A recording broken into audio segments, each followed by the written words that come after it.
PowerEgg X drone, hands-on and first impressions from Parks and Tech. Got that coming up next.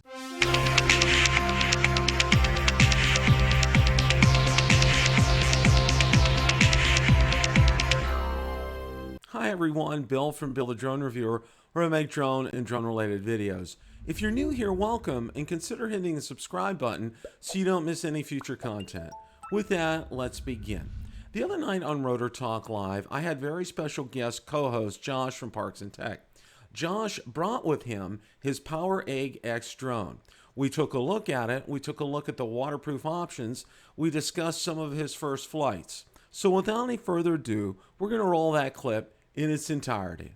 And Josh has a new drone. And what did you get, Josh? Why don't you show us? So I finally was able to obtain the PowerEgg X. Now this is, of course, in its natural form, without the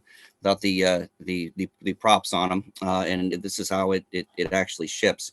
Obviously in a case and so forth as well, which I do have down here. One thing I don't know how many of you in the chat actually have the original PowerEgg. Which also, of course, came in a case too, which is nice. The cases are very high quality. They're very well built. But my biggest thing with the original PowerEgg was that the plastic case didn't come with a handle. There was no way to carry it. So you're sitting around lugging this heavy thing. It's a big case, and the drone itself isn't light. So they added a handle and a little to the case this year, which is great, to the PowerEgg X. So. I thought I'd share that just because I got really excited over the handle. It's the little things in life. Why don't you tell us about how you purchased it? Because I know that there's a little story behind that.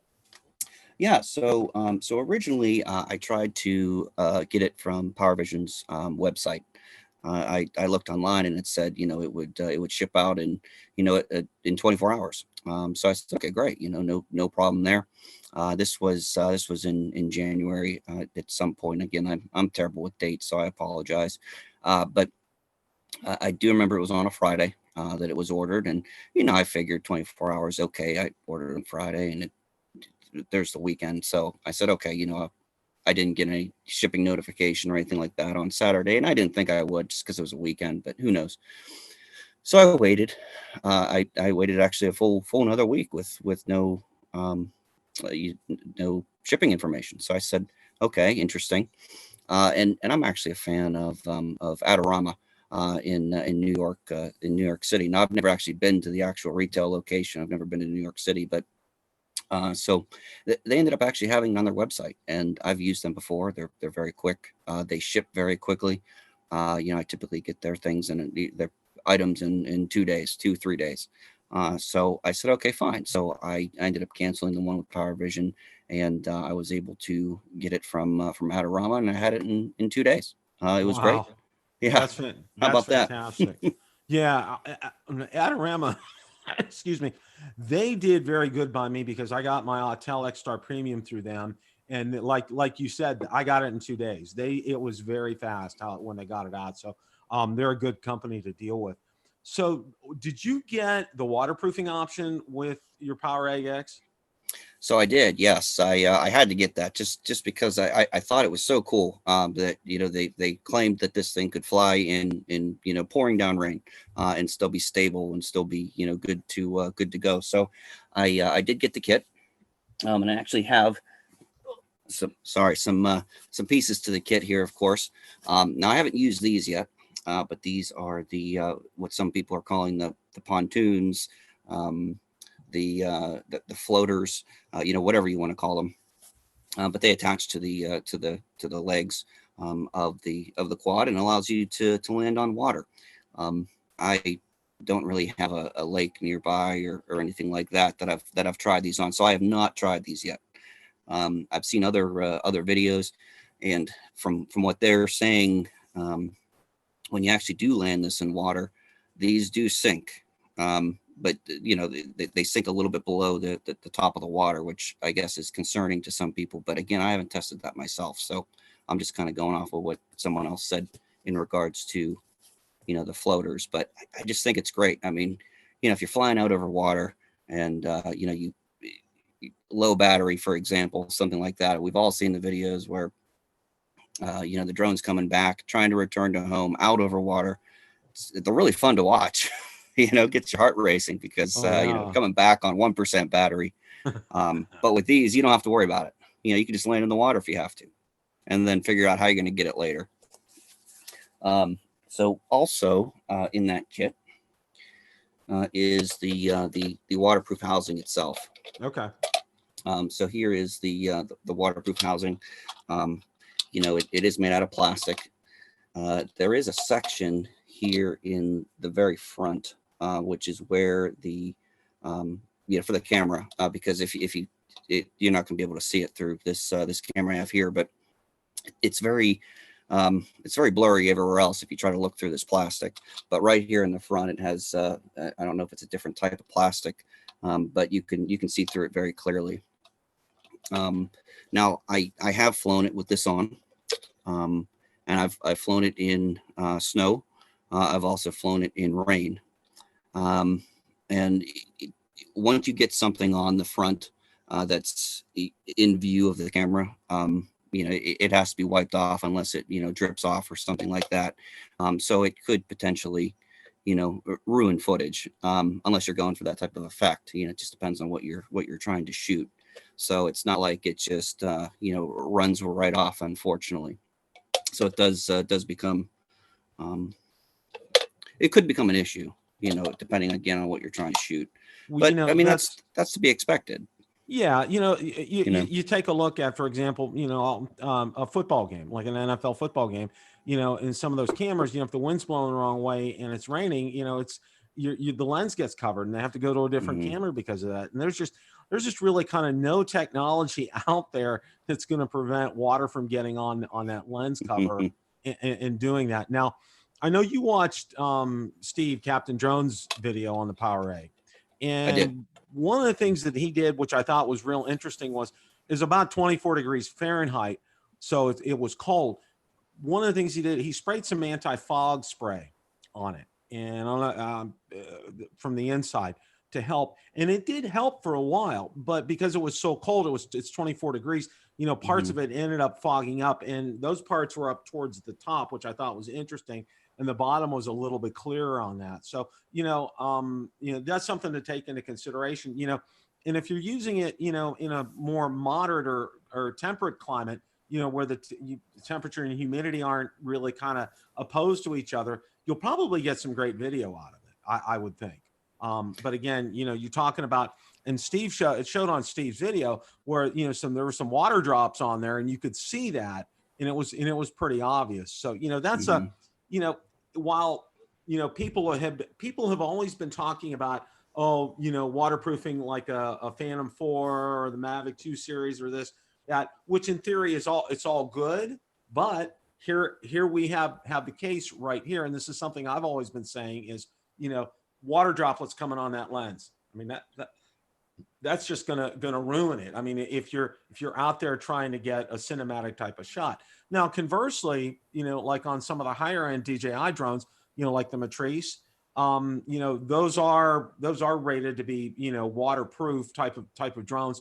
You know, all the components are waterproof, but you know, they're looking more at, like, for instance, for like thermal imaging and maybe just search and rescue, trying to find lost people, that type of thing. So, you know, getting that clear, sharp cinematic image isn't as important with some in an instance like that. You're right. You're absolutely right, Bill. You know, it all depends on what you're trying to get. You know, if in that instance you are just trying to you know, locate something, or you're just trying to do an inspection, even, you know, and we know that, you know, drones these days are being used for that. And you know, sometimes you just can't wait for Mother Nature to be perfect every day. I mean, look, in Western Pennsylvania, it's been you know, raining, snowing, cloudy. You know, you name it. We haven't seen the sun in a little while. Although we did finally see the sun today after a huge little snow. Well, I called it huge little. It's kind of counterproductive, but um, yeah, it's just one of those things. You know, it just depends on what you're really trying to do and what you're trying to go after. You know, if you're looking for something for, you know, um, cinematic footage with this case on in the pouring down rain or in the snow, you're just probably not going to get it. Yeah, I don't think that was the purpose behind it. I think the purpose is to be able to get your drone out and fly during those type of that type of environment. I think that's what PowerVision was probably trying to shoot for here. So you've got it up, you've had it up a couple of times. What's your and I know you really haven't had a great instance to be able to fly it, and it's not been, the weather hasn't been perfect. What are your initial thoughts behind flying it? You know, the ability, how easy it was, how it handled, that type of thing. Yeah, so it is a pretty quick drone. You know, I really enjoyed my time flying it, and what very little that I had. So just, you know, full disclaimer, of course, as you mentioned, Bill, I haven't really, you know, flown it a lot, and of course in really nice weather I haven't either, or even high winds. But from the short amount of experience that I've had flying it, I mean, I enjoyed. I haven't seen any issues. It was stable. It is very fun to fly. You know, no real problems there. And it had some speed to it, you know, at least in my opinion. You know, it's not definitely not as fast as some of the other quads out there, but I mean, it seems to fly very nice, and it is stable. It's very responsive. At least the model that I have. I don't know if anybody else had any other issues with that or not. From some of the videos that I saw, I didn't see that as being any of the other issues. But you know, I've had a great experience so far. I can't really complain. Now, have you found any quirks about this? Because I know, you know, I know you had some, you know, and you know, that also segue into, what do you think the big difference is between the first PowerEgg and this PowerEgg? So the first PowerEgg, I mean, the most obvious difference there is that the first PowerEgg was huge. I mean, that thing is a beast. It really is a beast. It is a little awkward to carry around. First, of course, because of the case without a handle or any way to really carry it. Second, because it was very heavy. And third, it's difficult to maneuver, you know, because that gimbal is directly on the bottom. You know, and then you have to try to worry about pulling out all the arms, and then you got to double tap, or excuse me, triple tap that power button on the top while holding it, which isn't that difficult. But it's just kind of a little bit of a pain, and wait for those legs to deploy. So it was just a little awkward, you know, to maneuver and to carry around. So of course that brings us to the PowerEgg X, which is a lot smaller. A lot smaller, a little bit easier to you know, carry around with you, and to maneuver. The one thing I must say about the PowerEgg X that's a little different, and you can see I took the top cover off there, and of course the bottom cover.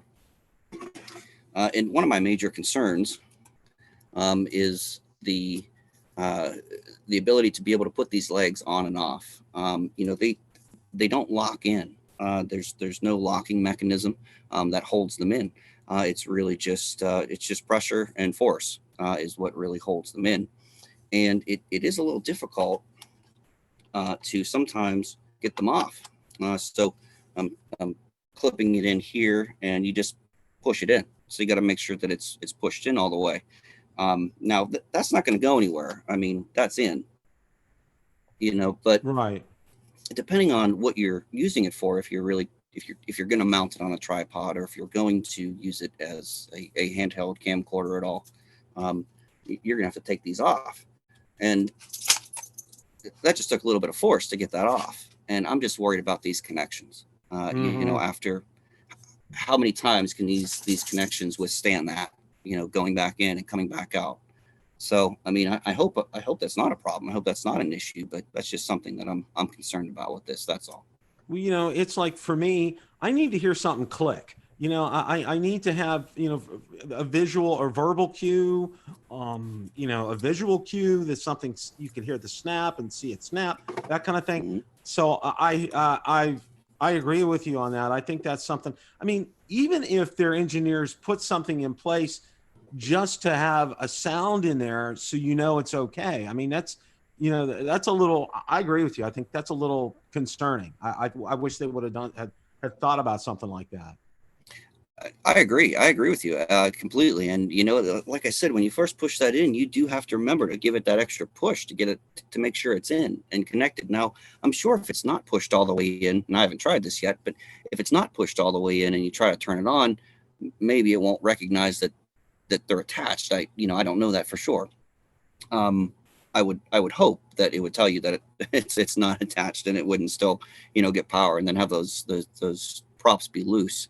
But it's just very concerning. To me, I'd have to say that's probably the biggest concern I have that I've noticed so far is really just trying to get those on and off and that connection, because these connections are also used to attach the tripod mount and to also attach the handle, for the camcorder.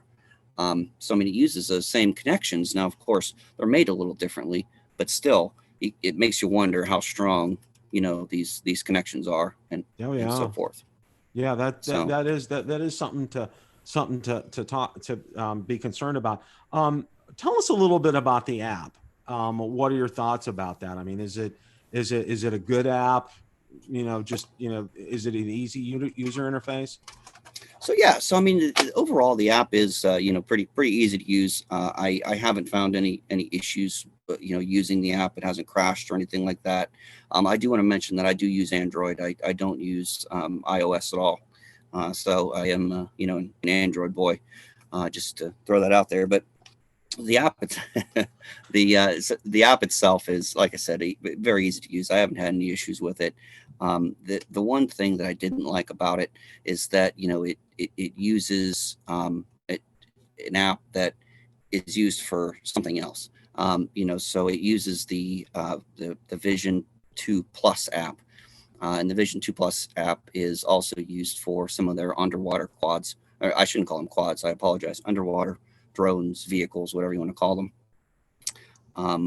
And I was never really a big fan of that. I think that, for each device, they should just create a separate app. Who knows if there's going to be other issues. I mean, they could send an app update that, for one of their, underwater rovers that could potentially break something with the app for, the PowerEgg X. I mean, you just don't know. I would hope that they would have a system in place to be able to allow that not to happen. But I mean, you just never know. You just never know. But to answer your question, Bill, overall, I mean, if you've used DJI's app, if you used, even the Zino app, I mean, they're all pretty similar, at least in my opinion. Somebody else might disagree with me, and that's fine. But if you've flown before, a lot of the apps are fine. And I mean, as long as you play around with a little bit beforehand, you'll know where everything is. But pretty easy for the most part. Okay. So what about pricing? I know there's the base unit, and then there's the unit that you got with the waterproofing option. What's the difference in price there?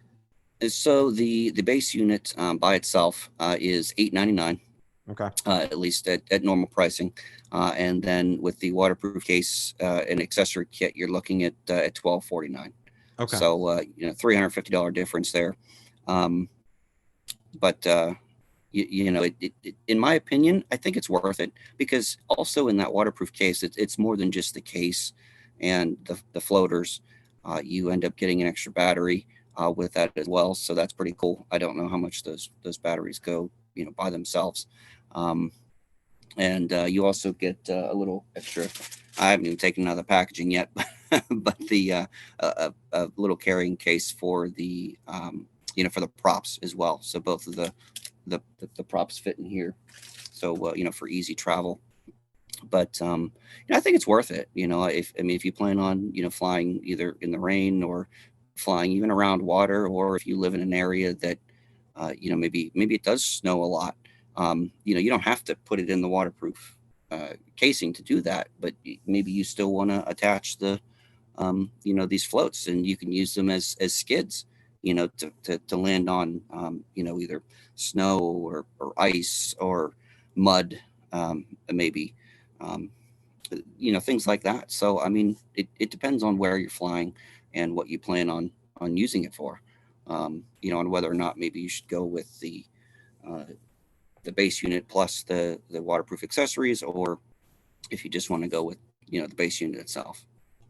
You know, it's always nice with those pontoons, you know, and I know, having talked to Rick Smith, you know, anytime your drone sits up off the ground, that's a good thing because, you know, you can land on rough terrain at times, you can land on tall grass, Hmm. you know, and for instance, you know, when Ron and I went out to the beach here and we flew out there, one of the things that I did when I got home right away was, I mean, I used my landing pad, but I got a can of compressed air and I sprayed the daylights out of it, especially around the gimbal, the camera, the whole area, the Hmm. whole assembly up there, because sand is very invasive. It'll go everywhere. Okay.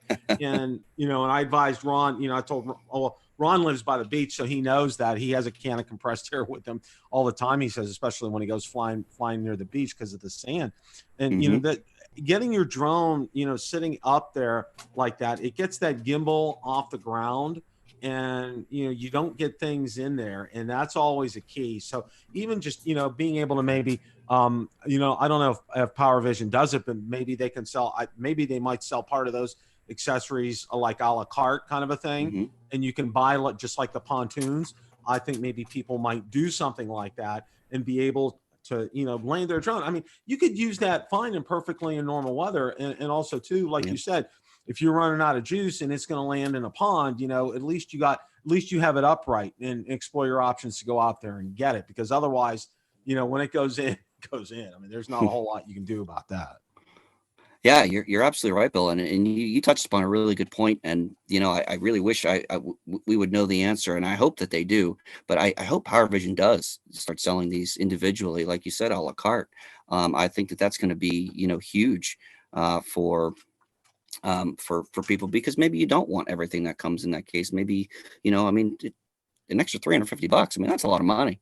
You know, that's that's almost the price of the Zeno 2 on sale.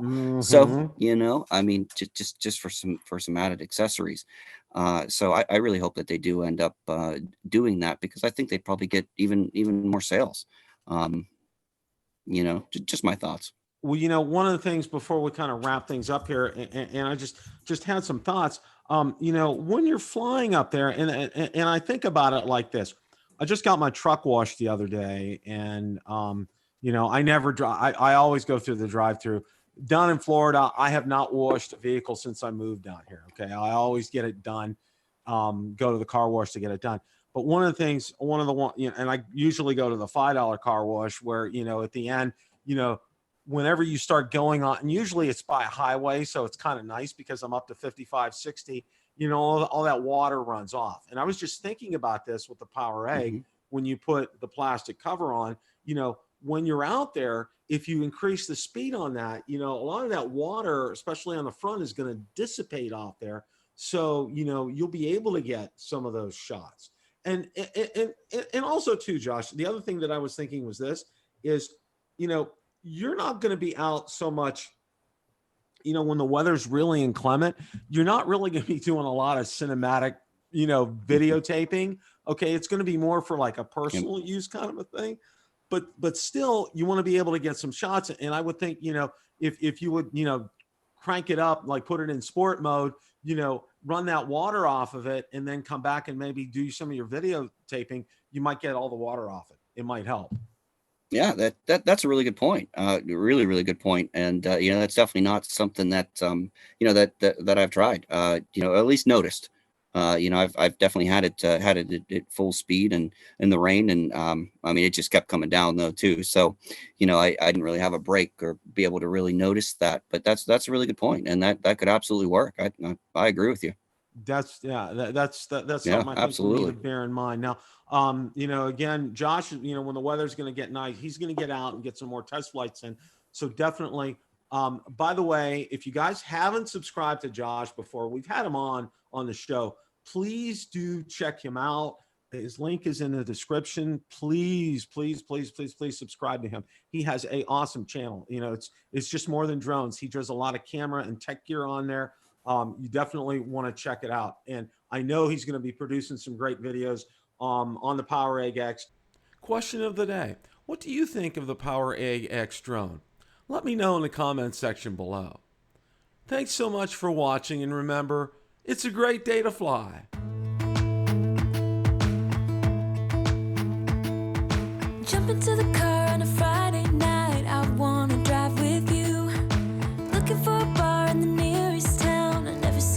so